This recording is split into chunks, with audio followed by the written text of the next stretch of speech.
5 ఏళ్ళు మీకు దగా చేశాడు. ఇప్పుడేమో మీ భవిష్యత్తు నా బాధ్యత అని చెప్పుకుంటూ తిరుగుతున్నాడు దొంగబాబు.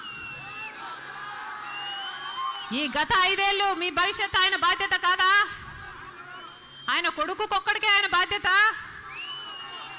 ఈ 5 ఏళ్ళు గాడిదలు కాశాడా? నిన్ను నమ్మం బాబు అని ముఖం మీద చెప్పండి. ఈ 9 ఏళ్ళు విలువలతో కూడిన రాజకీయాలు చేసిన నాయకుడు ఎవరైనా ఉన్నారు అంటే అది ఒక్క జగన్మోహన్ రెడ్డి గారు మాత్రమే. చంద్రబాబు గారిలాగా నిలబెట్టుకోవాలని వాగ్దానాలు ఇవ్వలేదు. చంద్రబాబు గారిలాగా అవతల పార్టీలో గెలిచిన వాళ్ళని తన పార్టీలో చేర్చుకొని రాజకీయ వ్యభిచారం చేయలేదు.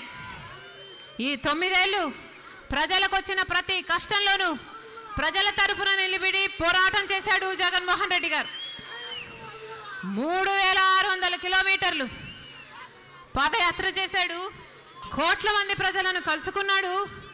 వాళ్ళ కష్టాలను విన్నాడు, తెలుసుకున్నాడు, అర్థం చేసుకున్నాడు. నేనున్నాను అని భరోసా ఇస్తున్నాడు. ఒక్క అవకాశం ఇవ్వకూడదా? రాజన్న బిడ్డకు ఒక్క అవకాశం ఇవ్వకూడదా? రాజన్న బిడ్డకు ఒక్క అవకాశం ఇవ్వకూడదా? జగనన్న ప్రత్యేక హోదా కోసం ఢిల్లీలో ధర్నాలు చేశాడు.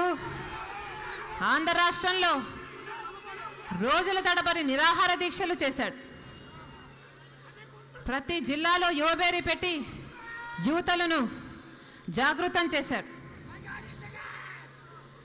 ఆఖరికి వైఎస్ఆర్సీపీ ఎంపీలు కేంద్ర ప్రభుత్వానికి వ్యతిరేకంగా అవిశ్వాస తీర్మానం కూడా పెట్టి ఎంతమంది వైఎస్ఆర్సీపీ ఎంపీలుంటే అంతమంది నిరసనగా రాజీనామాలు కూడా చేశారు.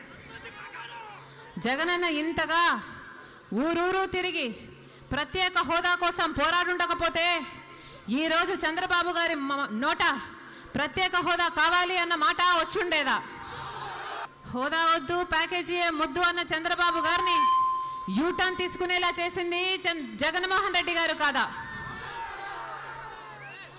చేతనైతే చంద్రబాబు గారు నిజం చెప్పాలి, కానీ ఆయనకు చేత కాదు. ఎందుకంటే నాన్న ఒక మాట అనేవాడు, చంద్రబాబు గారి నెత్తి మీద ఒక శాపం ఉందట. ఏ రోజైతే చంద్రబాబు గారు ఒక్క నిజం చెప్తారో ఆ రోజు చంద్రబాబు గారి తల 1000 ముక్కలైపోతుందట. అందుకనే చంద్రబాబు గారు ఎప్పుడు నిజం చెప్పరు. ప్రజల కోసం కాదు, పదవి కోసం మాత్రమే పథకాలు వేస్తాడు చంద్రబాబు గారు. ఇది ప్రజలు ఎప్పుడూ మర్చిపోకూడదు. నిన్ను నమ్మం బాబు అని తెలుగుదేశం పార్టీ పచ్చ పార్టీ వాళ్ళకి ముఖం మీద తేల్చి చెప్పండి.